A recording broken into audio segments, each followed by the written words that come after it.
जय हिंद सभी दोस्तों को। क्या हाल चाल है सभी दोस्तों का। स्वागत करता हूं आज की क्लास में। मैं रोहित वर्मा आपका दोस्त, स्वागत है। तो सभी दोस्त जल्दी से जो है वो क्लास के साथ जुड़ जाइएगा और आज हम करने वाले हैं जीके जीएस के मोस्ट इंपॉर्टेंट क्वेश्चंस। बहुत बढ़िया। तो जुड़ेंगे सभी दोस्त और बताएंगे सबसे पहले कि आवाज वगैरह जो है वो आपको क्लियर आ रही है कि नहीं। ठीक है। तो आपको आज की क्लास का मैं थोड़ा सा पहले इंट्रो बता दूं। देखिए इसमें हम कैसे करने वालेंगे करेंगे क्वेश्चंस को। एक तो फर्स्ट पेज पे जैसे ये क्वेश्चन होगा, फिर उसके आगे एक्सप्लेनेशन होगी इसकी, और आपको इसकी पीडीएफ में मिल जाएगी। ठीक है, आपको इसकी पीडीएफ में मिल जाएगी क्लास के बाद। टेलीग्राम ग्रुप ज्वाइन कर लेना। टेलीग्राम ग्रुप हो गया, अगर लिंक से नहीं होगा तो सीधा सर्च करके लिख लेना। तो वहां पर और व्हाट्सएप के ग्रुप्स जो हैं उन पर जो है वो आपको इसकी पीडीएफ जो है वो मिल जाएगी। क्लियर। और अगर पीडीएफ आप व्हाट्सएप से लेते हो तो ये देखो यहाँ पे भी एक लिंक दिया हुआ है, अगर आप इसके ऊपर भी सीधा क्लिक करोगे तो यहाँ से भी आप टेलीग्राम ग्रुप को ज्वाइन कर लोगे। ठीक है दोस्त, तो ये थी आज की मेन बात जो आपको बतानी थी। बाकी क्लास करेंगे शुरू अभी जल्दी से। स्वागत है, बहुत सारे दोस्त जुड़ चुके हैं। स्वागत है आप सभी दोस्तों का आज की क्लास में। तो आते हैं फर्स्ट क्वेश्चन की ओर। ट्राई कीजिएगा, साथ साथ में जो है वो आंसर्स भी आप सब दोस्त देते जाएंगे। ठीक है। इंग्लिश वाले बच्चे इंग्लिश में यहाँ से क्वेश्चन पढ़ सकते हैं, और हिंदी वाले बच्चे जो हैं हिंदी मीडियम से, उनके लिए हिंदी में क्वेश्चन यहाँ पे मेंशन रहेंगे। आ जाइए। तो फर्स्ट क्वेश्चन क्या कहता है, कौन सी जल संधि यूरोप को अफ्रीका से विभाजित करती है। Which strait divide Europe from Africa. जल्दी से, बहुत बढ़िया। सभी दोस्त ट्राई करेंगे, जिन जिन को आंसर्स आते होंगे साथ साथ में आंसर्स देते जाएं। चलिए चलिए, बिल्कुल सही बिल्कुल सही। तो ऑप्शन नंबर सी के साथ मोस्टली बच्चे जा रहे हैं, स्ट्रेट ऑफ गिब्राल्टर। ठीक है, स्ट्रेट ऑफ गिब्राल्टर, बहुत बढ़िया। तो ऑप्शन नंबर सी इसमें जो है वो बिल्कुल सही हो जाएगा। आपको फिर से बता दूं, इसकी पीडीएफ आपको मिल जाएगी। ठीक है, लिंक डिस्क्रिप्शन में दिए होंगे, वहां पे आप ज्वाइन कर लेना। टेलीग्राम ग्रुप स्पेशली बोल रहा हूं, जो बाद में भी ज्वाइन करेंगे उनको भी मिल जाएगी, तो वो ज्वाइन कर लेना, वहां पे आपको मिल जाएगी। क्लियर है। चलिए, तो इसकी लोकेशन वगैरह जो है आप देख सकते हैं, यहाँ पे इसकी लोकेशन है मैप में दिखाई हुई है। ठीक है, और ये स्ट्रेट जो है कनेक्ट करती है अटलांटिक सी को मेडिटेरियन के साथ, कनेक्ट भी करती है और सेपरेट करती है यूरोप को अफ्रीका से। याद रखेंगे, गिब्राल्टर जो है स्ट्रेट, ये जोड़ती किस किस को है, अटलांटिक और मेडिटेरियन, इन दोनों को ये जोड़ती है आपस में। और अलग किसे किसे करती है, यूरोप और अफ्रीका को अलग करती है। ये देखिए, ये ऊपर का आ गया, जो ऊपर का हिस्सा है ये यूरोप आ गया, और ये नीचे अफ्रीका आ गया। ये बीच में आपको गैप दिख रहा है ना, यही है वो स्ट्रेट। ठीक है, और ये इन दोनों को अलग कर दे रही है। बहुत बढ़िया, समझ आ गया। मेरे माइक से आवाज आ रही है। अच्छा, साउंड रिपीट हो रही थी। Okay okay, sorry sorry sorry. अब देखिएगा, अब नहीं होगा। चलिए नेक्स्ट क्वेश्चन पे आएंगे मेरे भाई। The word love is associated with which of the following sports. ये वो वाला लव नहीं है जो आप समझेंगे एकदम से। ये लव है, जैसे गेम्स में होता है ना, वर्ड्स दी होती हैं कि ये शब्द जो है ये किस खेल से संबंधित है, वो शब्द किस खेल से संबंधित है। जैसे फ्री किक हो गया, हेड हो गया, ठीक है, चाइना मैन हो गया, और क्या हो गया, पेनल्टी हो गई। ऐसे शब्द होते हैं ना, गोल हो गया, बास्केट हो गया। तो वैसे ही एक गेम हाउस में लव वर्ड जो है ये यूज होता है। तो कौन सी गेम में जो है ये लव वर्ड यूज होता है। बहुत बढ़िया, बिल्कुल सही, एकदम जबरदस्त आंसर दे रहे हो, शाबाश। अपने दोस्तों के साथ शेयर वगैरह कर देना, ठीक है, क्लास को। और थोड़ा प्यार भी दिखाना, लाइक वगैरह कर दिया करो मेरे भाई। लाइक कर दो जितने भी भाई जुड़े हुए हैं साथ में। बहुत बढ़िया। क्लास अच्छी लगेगी तो डेफिनेटली एक एक लाइक सभी का बनता है। ठीक है, तो ऑप्शन नंबर सी वाले जितने मेरे भाई हैं, लॉन टेनिस वाले, बिल्कुल सही आंसर हो जाएगा। टेनिस में ये लव वर्ड जो है ये यूज होता है। ये कैसे यूज होता है आपको मैं बताऊं। देखो, इसमें क्या होता है कि जब मान लीजिए एक टीम के पॉइंट्स ज्यादा हो रहे हैं, कंटिन्यू बढ़ रहे हैं, और दूसरी टीम जीरो पे ही है, उसका कोई पॉइंट नहीं है अभी तक, ठीक है, तो उसे फिर लव बोलते हैं। उस जीरो शब्द को जो है वो लव बोलते हैं। बाकी आपको ये पीडीएफ मिलेगी, आप खुद भी इसमें से ये पढ़ के देख सकते हैं। ठीक है, चलिए, जो एक्सप्लेनेशन दी हुई है, जो चीजें समझाई हुई हैं, वो यहाँ पे आपको देखने को मिल जाएंगी। आ जाइए भाई नेक्स्ट क्वेश्चन, और इंपॉर्टेंट क्वेश्चन है, मार्क करके रखिएगा, नोट्स उम्मीद कर रहा हूं आप साथ साथ में बना रहे होंगे। Which country has the most time zone in the world? World में सबसे ज्यादा टाइम जोन जो है वो किस कंट्री के हैं?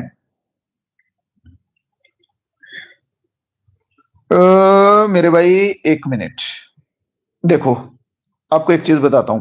आप बोल रहे हो वॉलीबॉल में भी होते हैं, बट प्रभु आप एक चीज देखो, यहाँ पे वॉलीबॉल ऑप्शन में है किसी में? नहीं है ना। तो आपको क्या करना है कि जो अगर ऑप्शन में नहीं होगा, जैसे बहुत सारे क्वेश्चंस क्या होते हैं उनके दो आंसर होते हैं, ठीक है, जैसे कंफ्यूजिंग आंसर भी होते हैं कईयों में। जैसे बोलते हैं इसको साउथ गंगा को कावेरी भी आ जाती है, उसमें गोदावरी भी कई बार आ जाती है। बट वो आंसर में ना ऑप्शन में आपको दोनों ऑप्शन नहीं देंगे, वो सिर्फ एक ही ऑप्शन देंगे। क्लियर? तो इस चीज का मेरे भाई ध्यान रखेंगे। नेक्स्ट क्वेश्चन देखो भाई, बताएंगे जल्दी से मेरे को कि सबसे ज्यादा टाइम जोन जो है वो किस देश में है? और इंडिया का जीएमटी बताएंगे, इंडिया का टाइम जोन क्या है, कितने आवर्स पे है? इंडिया का टाइम जोन कितने आवर्स पर है? बहुत बढ़िया, रशिया सेकंड, फ्रांस फर्स्ट। शाबाश, बिल्कुल सही बिल्कुल सही। 5:30 AM, जुबेर विशाल फलक, बहुत बढ़िया मेरे भाई। बात करेंगे अगर सबसे ज्यादा टाइम जोन की, तो ऑप्शन नंबर ए इसमें हमारा आंसर सही होगा। ठीक है, फ्रांस में जो है ये सबसे ज्यादा टाइम जोन है। फिर दूसरे नंबर पे आ जाता है रशिया। रशिया कितने नंबर पे आएगा? दूसरे नंबर पे। अमेरिका आएगा तीसरे नंबर पे। ठीक है, और फोर्थ नंबर पे आएगा अंटार्कटिका। अंटार्कटिका आएगा फोर्थ नंबर पे।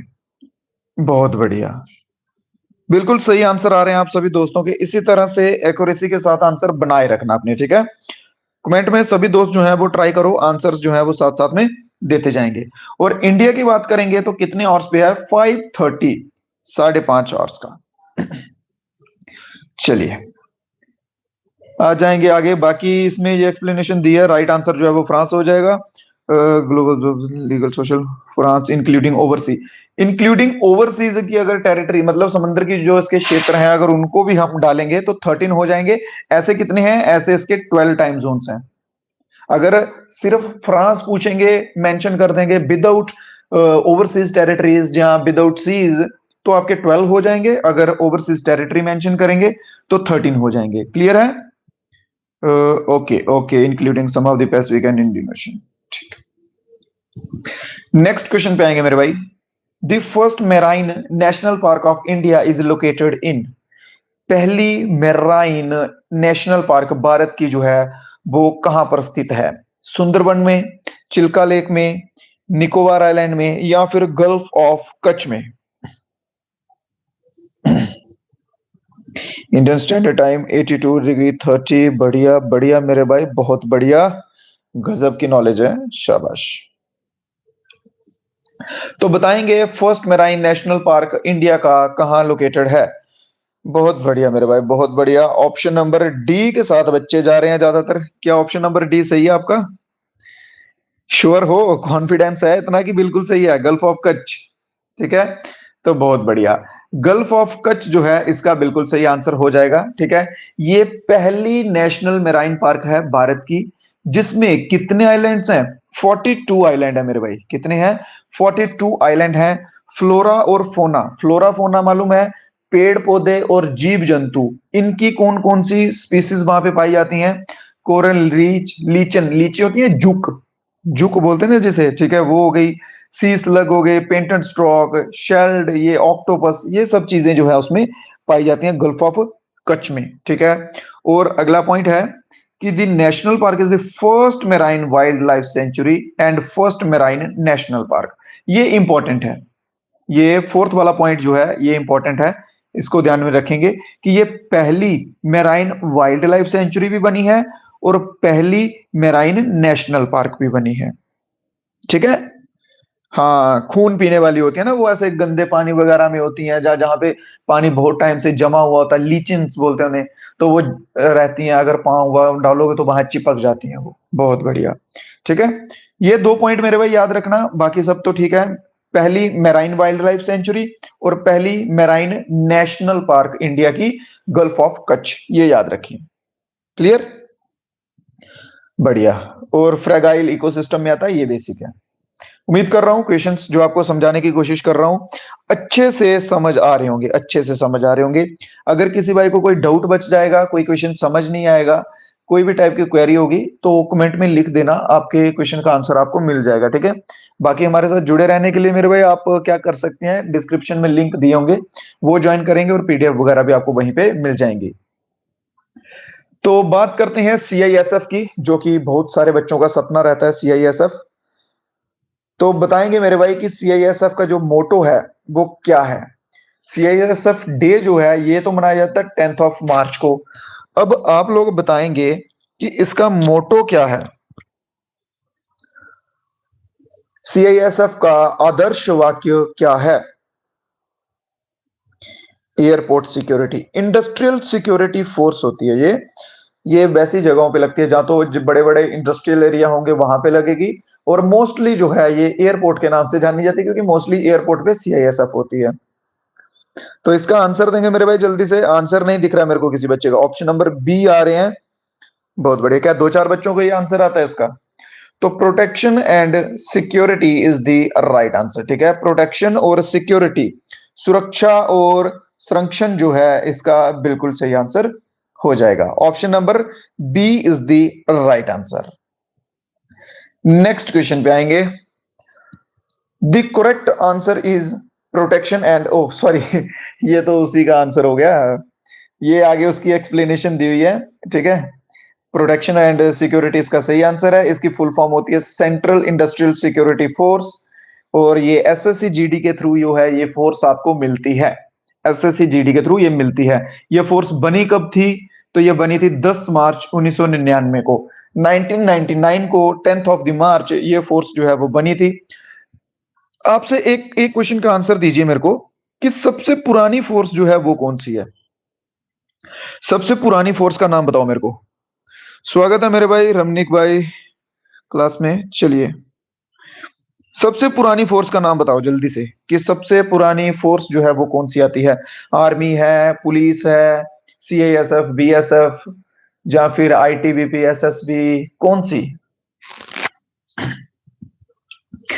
बहुत बढ़िया, बहुत बढ़िया, जबरदस्त, असम राइफल, ठीक है। असम राइफल होगा, नहीं सीआरपीएफ भी नहीं है, बीएसएफ भी नहीं है, आईटीबीपी भी नहीं है।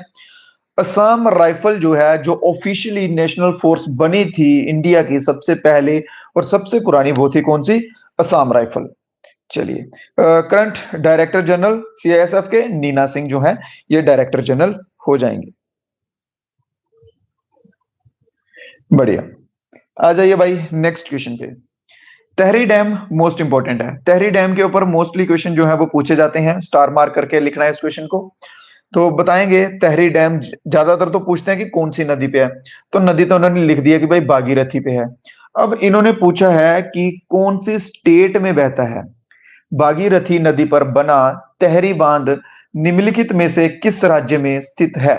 हिमाचल प्रदेश में, उत्तराखंड में, उत्तर प्रदेश में, या फिर सिक्किम में। बहुत बढ़िया, सही आंसर एकदम से। Tallest dam of India. बढ़िया। ऐसे किसी बच्चों को आपको अगर एडिशनल पॉइंट्स कुछ मालूम हो तो साथ साथ में कोशिश किया करो, आप एडिशनल पॉइंट्स जो है वो बताते जाया करो, ठीक है ना। साथ साथ में बताते जाया करो, ताकि जो बाकी के बच्चे देख रहे होते हैं, कमेंट्स वगैरह पढ़ रहे होते हैं, उनको भी थोड़ा आइडिया हो जाता है। तो बहुत बढ़िया, तो इसका आंसर हो जाएगा उत्तराखंड जो है बिल्कुल सही आंसर हो जाएगा। क्या आंसर हो जाएगा, Uttarakhand is the right answer. Tehri dam जो है ये टॉलेस्ट है इंडिया का, और ये भागीरथी रिवर पे बना हुआ है। इस पे मोस्टली ना दो क्वेश्चन बनेंगे, एक नंबर कि कौन सी रिवर पे है, भागीरथी पे, दूसरा नंबर ये टॉलेस्ट है। ये दोनों ध्यान रखना, ठीक है। तीसरा पॉइंट लिखा है Tehri dam is the highest dam in India and one of the highest in world. हाँ, इंडिया का तो सबसे हाईएस्ट है ही, और पूरे वर्ल्ड की बात करें तो उसमें भी जो सबसे ऊंचे डैम आते हैं, हाईएस्ट आते हैं, उनमें से एक ये डैम आता है।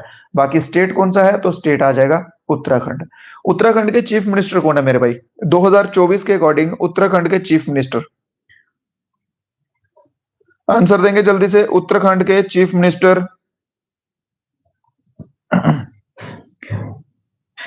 उत्तराखंड प्रेजेंट सीएम, आए है ये बंदा सही है, अमित शर्मा। इसने इसने क्वेश्चन पूछने से पहले ही आंसर दे दिया। बहुत बढ़िया, पूरा नाम लिखा करो, पूरा नाम। तो इनका नाम है पुष्कर सिंह धामी, ठीक है, Pushkar Singh Dhami is the right answer. चलिए बहुत बढ़िया। एडिशनल चीजें भी आपको क्वेश्चन के साथ साथ मालूम होनी चाहिए। ऐसा नहीं है कि एक क्वेश्चन करवा रहे हैं तो एक ही आंसर बने, एक क्वेश्चन से हम 4-5 क्वेश्चंस बनाएंगे। चलिए नेक्स्ट क्वेश्चन पे आ जाएंगे। Who was the court poet of Chalukyan ruler? Pulakeshin two जो है ये चालुक्य रूलर था एक, इनके कोर्ट पोइट कौन था? चालुक्य रूलर पुलकेशिन टू का कोर्ट कौन था, court poet? Option number B Pushpa है, अच्छा पुष्कर सिंह। बताएंगे मेरे भाई जल्दी से, बान बट्टा के साथ बच्चे जा रहे हैं, जल्दी से आंसर देंगे, आंसर देंगे, आंसर देंगे, बान बट्टा के साथ जा रहे हैं, बहुत बढ़िया। अगर ये मैं बोलूं कि गलत हो जाएगा आपका आंसर, अगर ये आपका आंसर गलत हो जाएगा तो मेरे भाई इसका आंसर जो है वो रवि कीर्ति आएगा, ठीक है। क्या आंसर आएगा? Ravi Kirti, correct answer is Ravi Kirti. Pulakeshin two जो है ये मोस्ट फेमस रूलर है चालुक्य डायनेस्टी का। इनकी डायनेस्टी का टाइम पीरियड है 610 से लेके 642 तक, 610 से लेके 642 तक का इनका टाइम पीरियड है। और इसके सिवा मोस्ट नोटेबल मिलिट्री अचीवमेंट है इनकी victory powerful empire of Harshavardhana ruled, हाँ हर्षवर्धना को इन्होंने हराया हुआ है, ठीक है, एक ये इंपॉर्टेंट पॉइंट है। और पुलकेशिन टू चालुक्य डायनेस्टी के फाउंडर भी हैं। इंपॉर्टेंट पॉइंट इसमें क्या क्या है? एक नंबर हर्षवर्धना को डिफीट किया हुआ है, दूसरा नंबर पुलकेशिन टू जो है ये चालुक्य डायनेस्टी के फाउंडर भी हैं, ठीक है, चालुक्य डायनेस्टी के फाउंडर भी हैं। ऑप्शन चेंज कर लेंगे, अच्छा अच्छा ऑप्शन चेंज कर, मेरे को लगा मेरे को बोल रहे हो कि गलत है, मेरे को कंफ्यूज मत करना तुम, मैं पहले बता रहा हूँ, ठीक है। हाँ मेरे भाई देखो यार, पता क्या है, कंपटीशन ज्यादा है। अब मान के चलो ये तो सभी बच्चे पढ़ेंगे, आप खुद सोचो, अगर कोई पुलकेशिन टू के बारे में पढ़ेगा तो क्या वो ये नहीं पढ़ेगा कि ये चालुक्य डायनेस्टी से बिलोंग करता है और इसने हर्षवर्धना को हराया? ये दो पॉइंट तो सभी पढ़ेंगे ही पढ़ेंगे। और जो कोई छूटेगा पॉइंट, वो क्या छूटेगा कि डायनेस्टी का टाइम पीरियड क्या है। वैसे मोस्टली चांस नहीं है, बट फिर भी आपको कहता हूं कि लिख के रखो, याद करके रखो, अगर जहां पे कोई हार जाएगा वहां पे आप इस डेट के साथ जीतोगे, ठीक है। चलिए next question. Naypyidaw Naypyidaw Naypyidaw is the capital of which of the following border nation of India? Naypyidaw जो है वो भारत के किस पड़ोसी देश का जो है वो कैपिटल है? पीरो, बहुत बढ़िया मेरे भाई, एकदम से फटाक से आंसर आ चुका है आपका। तो किसका है? अच्छा ये तो आपने बता दिया एकदम से। बताओ मेरे को अब भूटान की कैपिटल भी बता दो, नेपाल की भी बता दो, अफगानिस्तान की भी बता दो। इसका तो आपका आंसर आ गया बिल्कुल सही। नेपिडा जो है ये म्यांमार की कैपिटल है, ठीक है। अगर बात करेंगे हम भूटान की सबसे पहले, तो भूटान की कैपिटल क्या आ जाती है? भूटान की आ जाती है थिम्पू। क्या आ जाएगी? थिम्पू आ जाएगी। नेपाल की तो मोस्ट इंपॉर्टेंट है, ये तो आप सभी को मालूम हो गई। नेपाल की है काठमांडू। क्या आ जाएगी? काठमांडू आ जाएगी। अफगानिस्तान की बताओ, अफगानिस्तान की बताओ जल्दी से। अफगानिस्तान की किसी ने बताई है अभी तक? हाँ बता रहे हैं, बता रहे हैं। तो अफगानिस्तान की आ जाएगी काबुल, काबुल। अब आप मेरे को एक क्वेश्चन बताएंगे मेरे सभी भाई कि इंटरनेशनल लाइन का नाम बताएं बिटवीन इंडिया एंड अफगानिस्तान, ठीक है। इंडिया और अफगानिस्तान के बीच में जो इंटरनेशनल लाइन है उसका नाम बताएंगे, उसका नाम क्या है? शाबाश, बहुत बढ़िया, बहुत बढ़िया। और मैकमोहन लाइन किस किस के बीच में आती है? इंडिया और किसके बीच में आएगी मैकमोहन लाइन? पाकिस्तान या फिर चाइना? बिल्कुल सही है, ठीक है। ड्रॉन्ड लाइन जो है बिल्कुल सही है, ये इसका आंसर बिल्कुल सही रहेगा, ठीक है। और मैकमोहन जो है ये आएगी इंडिया और चाइना के बीच में, और रेड क्लिफ जो है ये आएगी इंडिया और पाकिस्तान के बीच में। क्लियर? क्लास को बीच में छोड़ के जाने का कोई फायदा नहीं है। अगर आप क्लास करने बैठ गए हैं, क्लास शुरू कर दी है मेरे भाई, तो उसको पूरा अंत तक पढ़ो, लास्ट तक पढ़ो, तब बेनिफिट है। अगर आप ऐसे करेंगे कि एक क्वेश्चन यहाँ से देखा, एक वहां से देखा, सभी के अलग अलग अलग अलग देखते रहे, तो भाई पल्ले कुछ पढ़ने वाला नहीं है और ना ही कुछ बनने वाला है। तो कोशिश करें कि एक ही जगह रुक के अच्छे से धैर्य के साथ पूरी की पूरी क्लास देखें और अच्छे से उनके नोट्स बनाएं, तब जाके बेनिफिट इनका होगा। बहुत बढ़िया। तो बाकी ये इसके रिलेटेड के पॉइंट हैं। ठीक है, कैपिटल है, आंसर इसका म्यांमार है। ये कैपिटल है, ये इसके पड़ोसी देश हैं जिनके साथ ये बॉर्डर शेयर करता है, म्यांमार। ठीक है, चलिए।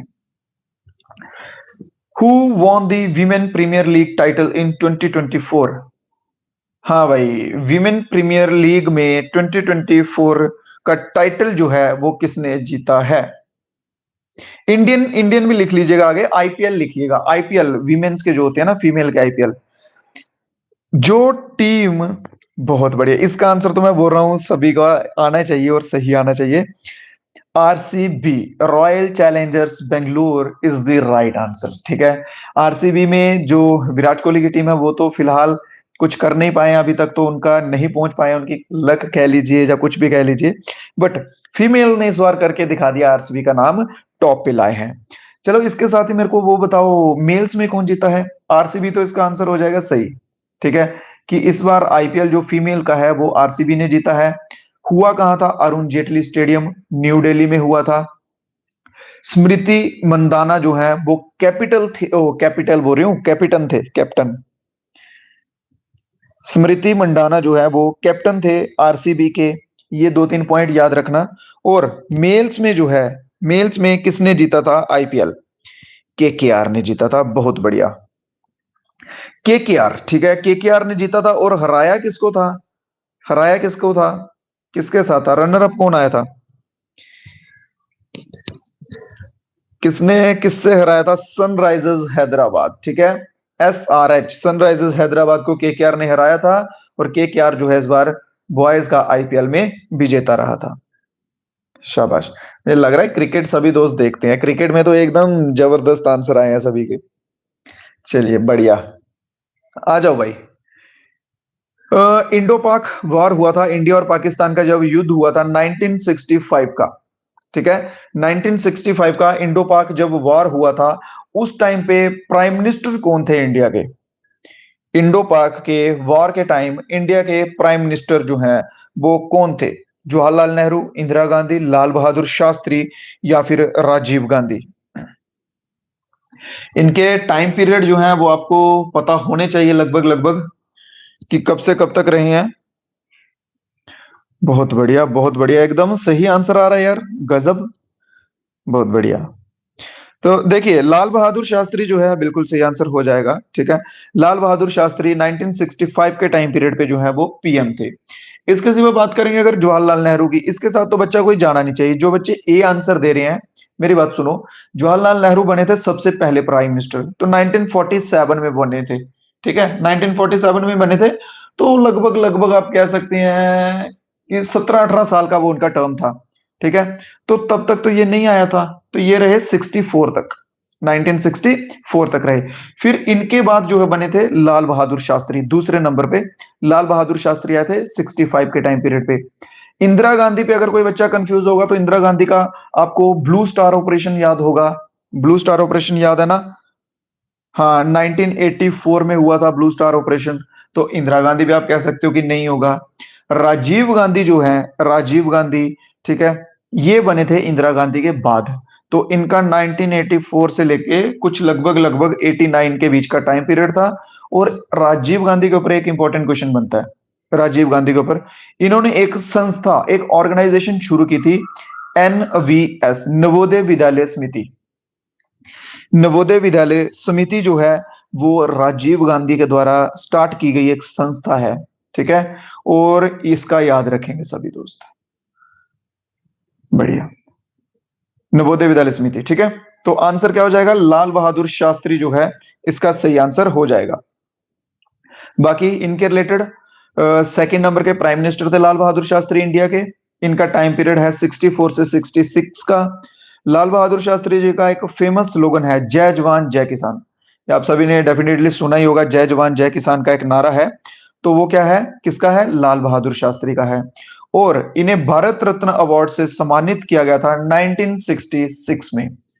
कब किया गया था? 1966 में इन्हें भारत रत्न अवार्ड से सम्मानित भी किया गया था। अब मेरे को एक चीज बता दो, भारत रत्न अवार्ड जो है ये कौन सा अवार्ड आता है, किस टाइप, किस कैटेगरी में आता है ये, किस कैटेगरी में आएगा ये? सिविलियन अवार्ड आएगा या कौन सा, बताएंगे जल्दी से मेरे को। बहुत बढ़िया, हाईएस्ट सिविलियन अवार्ड आएगा भारत रत्न। ठीक है, और हाईएस्ट गैलेंट्री अवार्ड कौन सा है? बढ़िया, ठीक है, बिल्कुल ठीक है। हाईएस्ट गैलेंट्री अवार्ड कौन सा भाई? अशोक चक्र वो है हाईएस्ट गैलेंट्री अवार्ड है। हाईएस्ट गैलेंट्री अवार्ड कौन सा है? परमवीर चक्र, गगन राजपूत। बढ़िया, ठीक है ठीक है, थोड़ी सी कंफ्यूजन मुझे लग रहा है अभी भी आपको है, कोई बात नहीं, फिर कोई अवार्ड वाला क्वेश्चन आएगा तो उसमें कवर करवा दूंगा, ठीक है। वैसे करवाया तो हुआ मैंने, अब इससे मैं यही बात कह सकता हूँ कि हो सकता है आपने रिवीजन ना की हो, बाकी करवाया हुआ है मैंने, ऐसा नहीं है कि नहीं करवाया ये क्वेश्चन। चलिए आ जाएंगे फिजिक्स की ओर, चलते हैं अभी हम।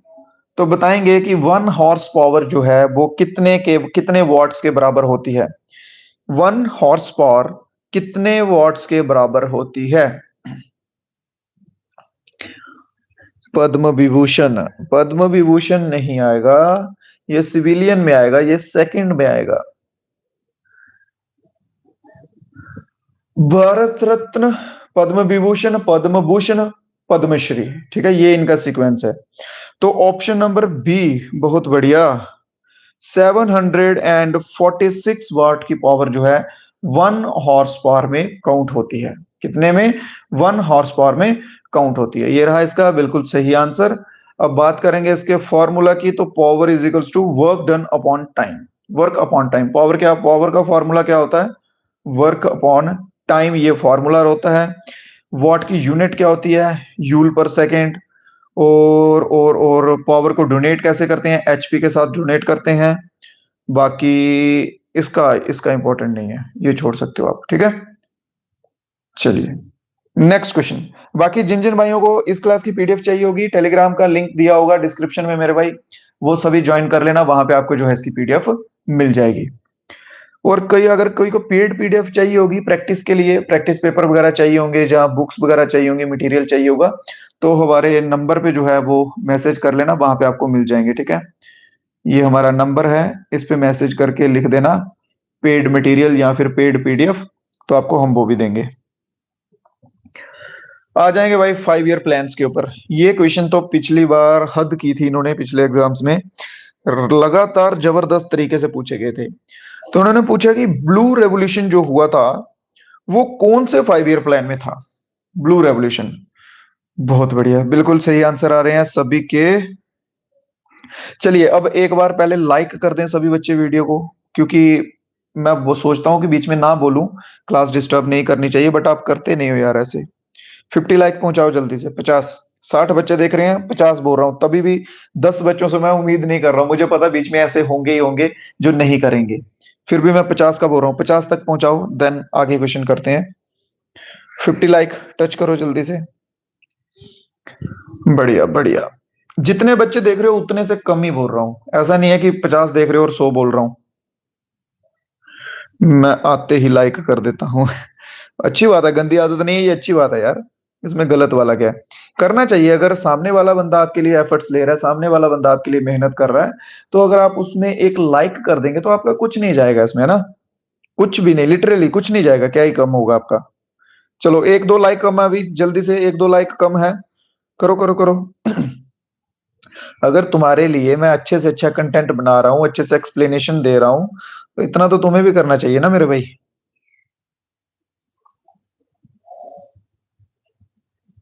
ऑल दैट ग्लिटर्स और नॉट गोल्ड, बिल्कुल सही बात कही मेरे भाई ने, इरशाद भाई।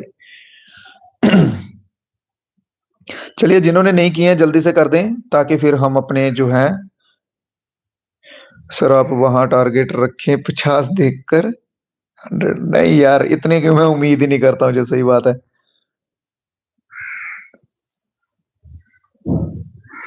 चलिए हो गए, बढ़िया, ठीक है, चलो 50 हो गए। तो 7th 5 ईयर प्लान जो है बिल्कुल सही आंसर हो जाएगा इसमें, ठीक है।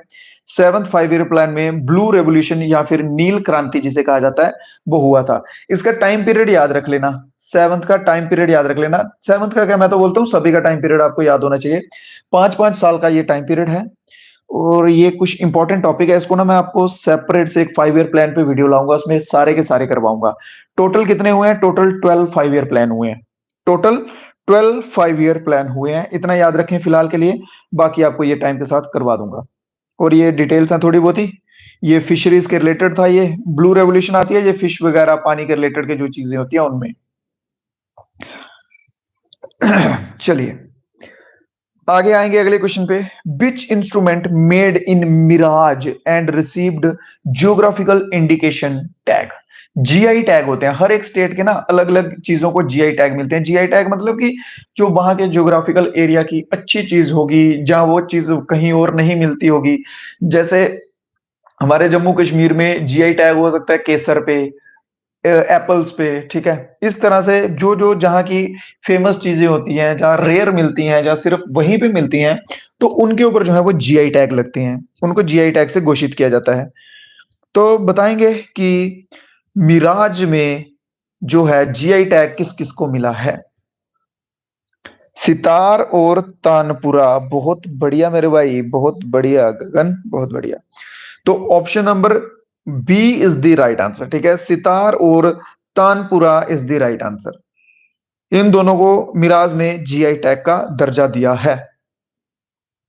अगला क्वेश्चन, अगला क्वेश्चन क्या है, इसकी एक्सप्लेनेशन देख लो पहले। सितार और तानपुरा सही आंसर है, ठीक है। बाकी ये 200 साल के करीब करीब का टाइम पीरियड है इनका। और क्या है बाकी, ठीक है, बाकी बेसिक चीजें हैं।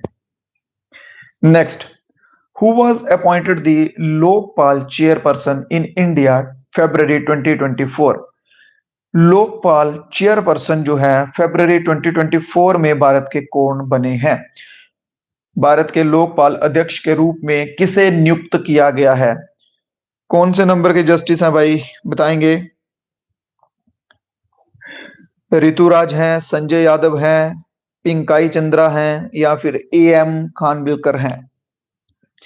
ऑप्शन नंबर ए के साथ सभी बच्चे जाते हुए, बहुत बढ़िया।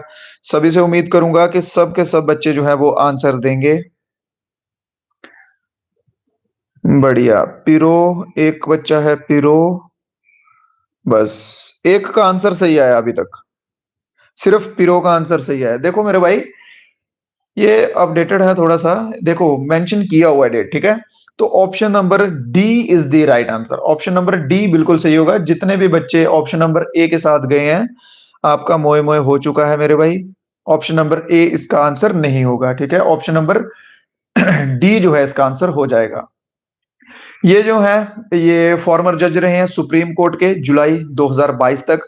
अभी इन्हें अपॉइंट किया गया है लोकपाल चेयरपर्सन, ठीक है, on the recommendation of prime minister, the speaker of the people of house, the leader of opposition. ये सभी जो है इनका रोल रहता है इसे वो करने में, रिकमेंड करने में, जो आप कह सकते हैं सिलेक्ट करने में, ठीक है।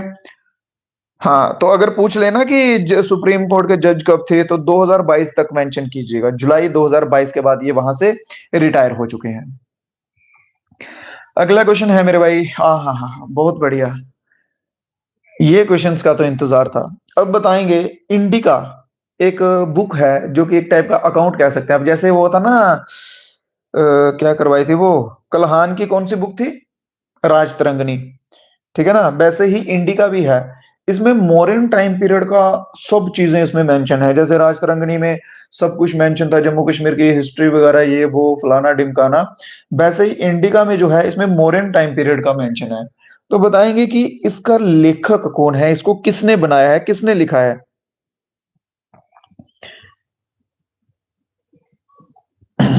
हाँ। आर अवस्थी पुराने थे, बढ़िया। तो बताएंगे इंडिका पे आ जाओ भाई। अब उन जज साहब को जो है वो माफ कर दो, उनको छोड़ दो, इंडिका पे आओ, इंडिका का आंसर दो। फाहिन और ह्यूंत सेंग भी हमारा इंतजार कर रहे हैं यहाँ पे। इन दोनों की भी किताबों के नाम बता देना साथ साथ में। बाकी आंसर तो इसका मैगनीज हो जाएगा, ठीक है, मैगनीज इसका आंसर हो जाएगा। इसकी किताब है इंडिका। बाकी ह्यूंत सेंग की तो बताई हुई है, फाहिन की बताई हुई है क्या? फाहिन की और ह्युनत्सेंग की बताओ जल्दी से।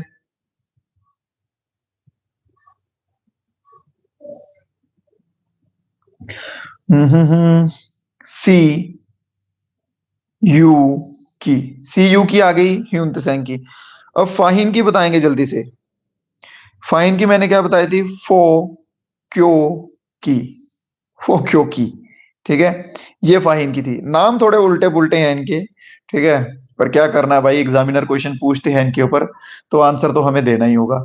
फाहिन की और इसकी ह्युनत्सेंग की, इन दोनों का नाम याद रख लेना, ये दोनों इंपॉर्टेंट हो जाएंगे। क्लियर है? नेक्स्ट क्वेश्चन पे आ जाएंगे।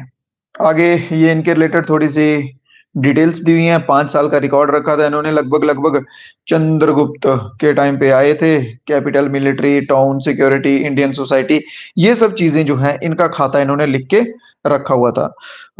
अनूप मेरे भाई बता दिया आपको, ठीक है, बुक्स के नाम लिख दिए हैं मैंने ऊपर।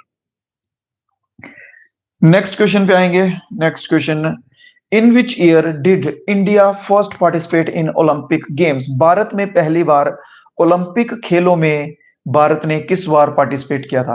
ओलंपिक खेलों में भारत ने पहली बार किस वर्ष में पार्टिसिपेट किया था? 1924,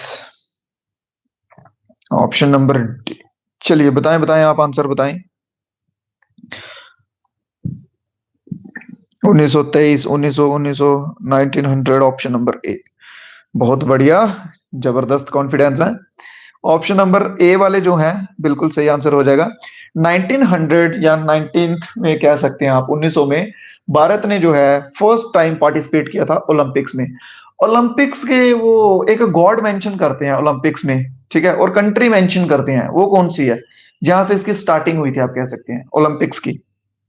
कौन सी कंट्री है जो जिसे ओलंपिक्स डेडिकेट करते हैं और गॉड को?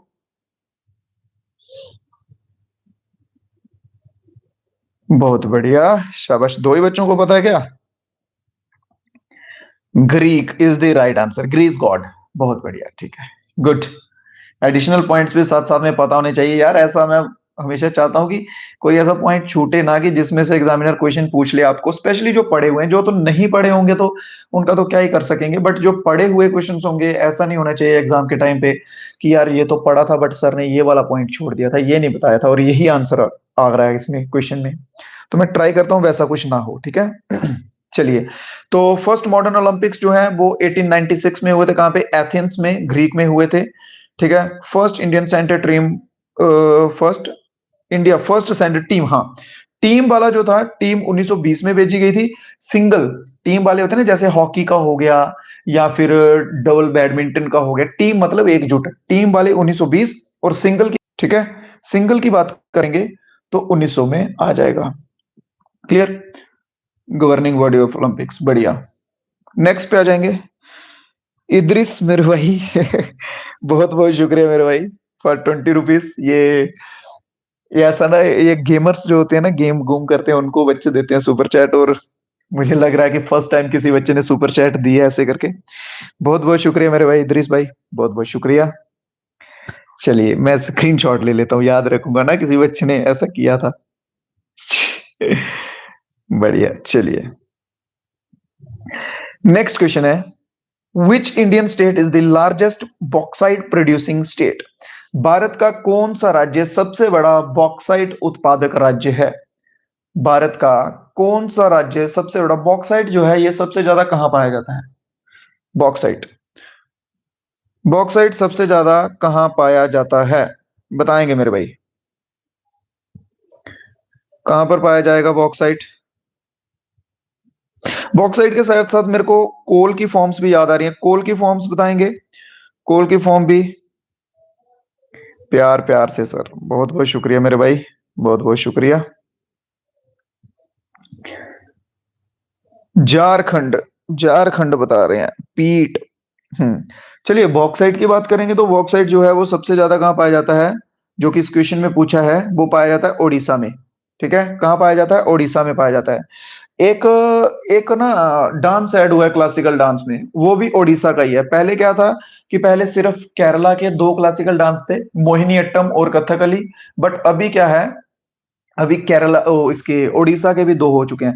पहले ओडिशा का क्लासिकल डांस था सिर्फ ओडिसी, बट अभी एक और ऐड हुआ है, वो हुआ है छऊ। ठीक है, छऊ। ये दोनों भी क्या है, क्लासिकल डांस है। ये क्या है, क्लासिकल डांस है। और अभी टोटल क्लासिकल डांस जो है वो कितने हो चुके हैं, टोटल क्लासिकल डांस की मात्रा इस समय 9 हो चुकी है। ठीक है, 9 जो है वो हो चुके हैं। ये इंपॉर्टेंट था, थोड़ा अपडेट था, ये ध्यान रखेंगे। बढ़िया। देखिए इन्होंने मैक्सिमम पूछा मेरे भाई, लार्जेस्ट पूछा, तो लार्जेस्ट हम ओडिशा को ही रखेंगे, झारखंड को नहीं रखेंगे। एक आपको और छोटी सी एक चीज बताता हूं, देखो अगर कभी भी मिनरल्स का पूछ लेंगे ना, मिनरल्स वगैरह का, तो प्लेट्यू स्पेशली मेंशन किया हो, किसी भी टाइप का मिनरल हो ना, किसी भी टाइप का, तो छोटा नागपुर अगर आपको वहां पे ऑप्शन में दिख जाए, झारखंड साइड या छोटा नागपुर दिख जाए, नहीं भी आता होगा, उसको तुक्का लगा के आ जाना। ठीक है, ये हो जाएगा आपका आंसर। आगे कोल की बात की है मैंने, कोल का तो इसमें तीन चार प्रकार होते हैं, पीट वगैरह, लिग्मिनियस, वो छोड़ दीजिए, इस पे है नहीं फिलहाल, तो देखेंगे उसको अगर आएगा क्वेश्चन तो। हाँ, बाकी ये एक्सप्लेनेशन है, इसकी पीडीएफ्स आपको टेलीग्राम पे मिल जाएंगे, टेलीग्राम ज्वाइन कर लेना सभी। ठीक है, बाकी मेजर प्रोड्यूसिंग स्टेट कौन कौन सी हैं, ओडिशा में तो सबसे ज्यादा है, फिर झारखंड है, छत्तीसगढ़ है, मध्य प्रदेश, गुजरात, महाराष्ट्र और तमिलनाडु। ये वाले एरियाज जो हैं, ठीक है, इन सभी पे जो है वो बॉक्साइट जो है वो ज्यादातर पाया जाता है। छोटा नागपुर प्लेट्यू, बहुत बढ़िया, छोटा नागपुर प्लेट्यू वाला एरिया जो है वहां पाया जाता है। क्लियर। नेक्स्ट पे आएंगे, Which Indian mass government began with the famous Dandi March of Mahatma Gandhi? हाँ, वो ये क्वेश्चन ना घुमा के पूछता है एग्जामिनर इस तरह से कि बताएंगे कि डांडी मार्च के साथ दूसरा कौन सा मार्च जो है वो चल रहा था, या दूसरी कौन सी मूवमेंट जो है वो चल रही थी, ये बताएंगे आप सभी दोस्त। डांडी मार्च जो है इस पे नमक कानून तोड़ रहे थे, बट ब्रिटिशर्स ने क्या किया था, उनकी मांगे थी कुछ महात्मा गांधी की 11 की 12, तो वो पूरी नहीं की थी। फिर उन्होंने क्या किया था, डांडी मार्च खत्म करके दूसरा एक शुरू कर लिया था। ठीक है ना, बहुत बढ़िया। ऑप्शन नंबर सी के साथ बच्चे जा रहे हैं, बहुत बढ़िया, C is the right answer. Civil disobedience movement, ठीक है, सिविल डिसओबीडियंस मूवमेंट जो है डांडी मार्च के अलोंग साइड जो है वो स्टार्ट किया था। इनकी डेट याद रख लेना, मैं बता रहा हूं आपको, डेट इंपॉर्टेंट हो जाएंगी इनकी। ठीक है, डांडी मार्च की डेट है 12 मार्च 1930, 1930 को हुआ था ये। और इसकी, हाँ, और ये साबरमती आश्रम से हुआ था, फ्रॉम साबरमती आश्रम से चला था। और डांडी, डांडी जिस जगह का नाम है, वहां पे पहुंचे थे ये 6 अप्रैल 1930 को। 12 मार्च को चले थे डांडी उससे, साबरमती आश्रम से, और 6 अप्रैल 1930 को जो है ये वहां पे पहुंचे थे। इसे सॉल्ट सत्याग्रह भी कहा जाता है, या फिर सिविल डिसोबीडियंस मूवमेंट के नाम से भी जाना जाएगा। 12 मार्च 1930 याद रखेंगे सब। Next, dairy comes under which sector of economic activity? Dairy जो है, डेयरी क्या होता है, डेयरी होता क्या, पहले मालूम है क्या ये चीज? डेयरी होता है पशुपालन वाला कार्य जो होता है, डेयरी। ठीक है, पशुपालन हो गया, मुर्गी पालन हो गया, ये सब चीजें, मछली मत्स्य पालन, ये सब चीजें हैं कि डेयरी में। तो बताएंगे कि डेयरी जो है ये कौन से सेक्टर में आता है, प्राइमरी, सेकेंडरी, टर्शरी या क्वार्टनरी? मैंने आपको एक चीज बताई थी कि जो प्रोड्यूसर्स होते हैं, जो चीजें प्रोड्यूस करते हैं, जो आगे दूसरों के मदद काम आती हैं, वो आता है प्राइमरी में। फिर जो आगे उन चीजों को थोड़ा मॉडिफाई करते हैं, वो आता है सेकेंडरी में। फिर जो आएंगे आगे उनको सर्विस देंगे, वो आएगा टर्शरी में। ये सब चीजें बताई हुई हैं। बढ़िया, तो बिल्कुल सही, बिल्कुल सही। ऑप्शन नंबर बी के साथ जो जो बच्चे जा रहे हैं मेरे भाई, बहुत बढ़िया हो जाएगा आपका आंसर, एकदम सही। ठीक है, तो डेयरी जो है ये प्राइमरी सेक्टर में आता है। इसमें आप देख लीजिए, देख लीजिए, देख लीजिए, डायरेक्टली डिपेंड ऑन इन्वायरमेंट, हाँ इन्वायरमेंट पे डिपेंड होते हैं, जैसे घास घूस हो गई, ये भी प्राइम, नहीं ये प्राइमरी रिसोर्स में आ जाएगा, ये साइंस वाली साइड जा रहा हूँ। तो प्राइमरी सेक्टर इसमें सिंपल सा याद रखेंगे आप। ठीक है, बाकी सेकेंडरी का देख लीजिए, टर्शरी का देख लीजिए। नेक्स्ट क्वेश्चन, इस क्वेश्चन में कोई कंफ्यूज ना हो और कोई गलत आंसर भी ना दे, सोच समझ के आंसर देना, सोच समझ के आंसर देना इसमें। क्लोरोफिली जो है वो कौन सी वेवलेंथ जो है सन से ज्यादा एब्जॉर्ब करता है? वेवलेंथ में कितनी लाइट होती है? विबग्योर, विबग्योर होता है। ठीक है, और उसमें विबग्योर में से क्लोरोफिली जो है ये कौन कौन सी लाइट जो है वो एब्जॉर्ब करता है ज्यादातर? चलिए, इस क्वेश्चन के आंसर जो है वो देखने लायक होंगे। बढ़िया, बहुत बढ़िया, बहुत बढ़िया। देते जाएंगे सभी दोस्त, सभी दोस्त। एक बच्चा एक ही बार आंसर देगा, बार बार रिपीट ना किया करो यार, फिर दूसरों को भी देने दिया करो ना आंसर तुम लोग। बढ़िया बढ़िया, देख रहा हूं मैं, सभी के देख लेता हूँ, बस एक बच्चा एक ही बार आंसर दो, ठीक है। आता ही नहीं है आंसर तुम्हें कि हाथ दुख रहे हैं तुम्हारे टाइप करने में, क्या हो रहा है? एक बच्चा दिखाया, विशाल सिंह, विशाल शर्मा और रमनीक परिहार। और ये एक नया बच्चा है हमारे साथ, अनूप करके, ये नया है आई थिंक। ठीक है। हाँ। तो इन बच्चों का आंसर जो है बस सही है, रेड और ब्लू एब्जॉर्ब करेंगे वो। मेरे को एक बात बताओ, जो तुम भाई ग्रीन कलर के साथ जो जो बच्चे जा रहे हैं, उनसे मैं एक चीज पूछना चाहता हूँ। क्लोरोफिली का कलर जो होता है, पत्तों का जो कलर होता है ग्रीन, किस वजह से होता है? क्लोरोफिली की वजह से ही तो होता है। पत्तों में जो ग्रीन रंग होता है, ग्रीन कलर आया होता है, वो किस वजह से आता है? क्लोरोफिली की वजह से ही आता है। तो फिर ये ग्रीन कलर क्यों एब्जॉर्ब करेगा? और ठीक है।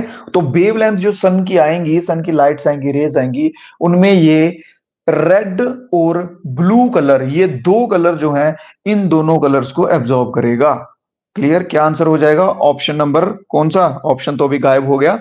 ये देख लो, रेड और ब्लू इसका सही आंसर हो जाएगा। क्लियर? क्लोरोफिली जो है ये ग्रीन प्लांट्स में पाया जाता है, उनके पिगमेंट्स में। Red to blue spectrum including green light, chlorophyll A and B are the most abundant type of chlorophyll. चलिए ठीक है। तो हाँ ठीक है। अब आप मेरे को बताएंगे कि क्लास जो है आपको आज की कैसी लगी है। तो मैं क्या बोल रहा हूँ मेरे प्रभु, मैं भी तो यही बोल रहा हूँ, क्लोरोफिली की वजह से ही उसमें प्रेजेंट होता है, तो उसी वजह से ग्रीन होता है इनका कलर। अरे यार तुमने टेंस नहीं पढ़े क्या? तुम भाई बहनों को अलग अलग कर रहे हो, क्लोरोफिली, क्लोरोप्लास्ट। ठीक है ना? चलिए। तो ये आज की क्लास के क्वेश्चंस थे मेरे भाई। 20 क्लास क्वेश्चंस की क्लास थी आज की। ठीक है, तो बीच बीच में मिक्सअप करके आपको क्लासेस जो है वो करवाते रहेंगे। आप सभी से एक रिक्वेस्ट करूंगा जाते जाते, कि जिन जिन बच्चों ने चैनल को सब्सक्राइब नहीं किया हुआ है, वो चैनल को सब्सक्राइब कर ले मेरे भाई। आपको नोटिफिकेशन वगैरह जो है वो फिर आ जाया करेंगे। अगर आपको क्लास के नोटिफिकेशन नहीं आते हैं ना, तो चैनल को सब्सक्राइब कर लो, फिर आपको नोटिफिकेशन सबसे पहले पहुंच जाएगा जब भी हम लाइव करेंगे या कोई वीडियो डालेंगे। एक नंबर। दूसरा नंबर, डिस्क्रिप्शन में लिंक होंगे, वो ज्वाइन कर लेना, वहां पे पीडीएफ जो है इनकी पीडीएफ आपको वहां पे मिल जाएगी। ठीक है, एज यूजुअल वहां पे डाल देता हूं, तो वहां पे आपको पीडीएफ मिल जाएगी। और जो कुछ बच्चे बाकी ठीक है, बाकी फिर कभी डिस्कस करेंगे आपके साथ। बाकी लाइक वगैरह कर दिया करो, कमेंट वगैरह करके बता देना, और आंसर्स बताना कि 20 में से कितने आपने सही किए हैं। आउट ऑफ 20 कितने क्वेश्चंस जो हैं वो हुए हैं। साइंस के भी करवाओ भाई, साइंस भी मिक्स ही है। अब ये क्लोरोफिली वाला जो क्वेश्चन है, तो ये साइंस का ही तो क्वेश्चन है। ठीक है ना? साइंस, जीके, जीएस दोनों मिक्स अप करके करवा रहा हूं, आप घबराइए मत, ठीक है। आप बस विश्वास करके रखें, साथ साथ में चलते जाएं, जो चीजें करवा रहा हूं उनको अच्छे से पढ़ें और रिवीजन करें, सबसे इंपॉर्टेंट। बाकी आप मेरे पे छोड़ दीजिए। तो चलिए, आज की क्लास में इतने ही क्वेश्चंस थे, तो दीजिए इजाजत मेरे को। बाकी अपनी रिवीजन वगैरह करते रहिए, जो दूसरी पुरानी क्लासेस हैं उनको भी जरूर से देखिएगा। क्लियर है? तो मिलेंगे कल फिर से नई क्लास में, तब तक के लिए इजाजत दो मेरे भाई। जय हिंद, जय भारत।